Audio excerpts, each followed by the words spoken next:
Longtemps discuté, le parquet national antiterroriste entre en action ce lundi en France pour la première fois de l'histoire du pays. Dirigé par Jean-François Ricard, il est composé de 26 magistrats spécialisés.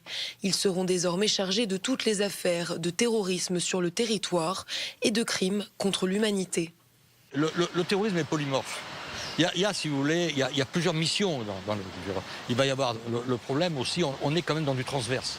Les parquets maintenant, le parquet national antiterroriste, et la loi le demande, va travailler de fonctionnellement beaucoup plus en synergie avec les parquets de province, qui vont avoir peut-être en détachant, la permettant, certains contentieux vont être détachés et confiés sous le contrôle du parquet national de Paris. Il va y avoir une autre mission très importante, c'est de renforcer ce qui est excellent jusqu'à présent, mais peut-être fort, la relation avec les services de renseignement, les services de police et surtout l'étranger, avec l'ensemble des structures européennes.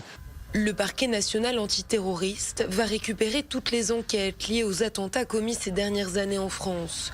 Il devra également préparer les grands procès qui se tiendront dans les prochaines années.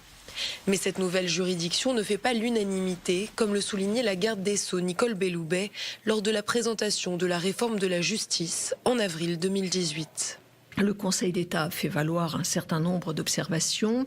Il fait observer qu'il peut y avoir une certaine rigidité à prévoir un parquet exclusivement dédié à l'antiterrorisme, alors qu'il peut y avoir des périodes d'activité plus ou moins intenses.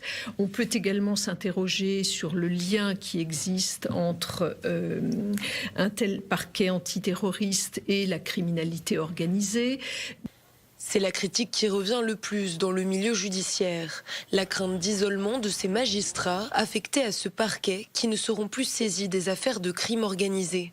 Car en matière de terrorisme, les auteurs d'attentats ont tous un point commun, le passage de la délinquance à la radicalisation. Les 26 magistrats du parquet national antiterroriste ne suivront donc pas le parcours de potentiels futurs auteurs d'attaques. Ils ne seront saisis des dossiers qu'après leur passage à l'acte.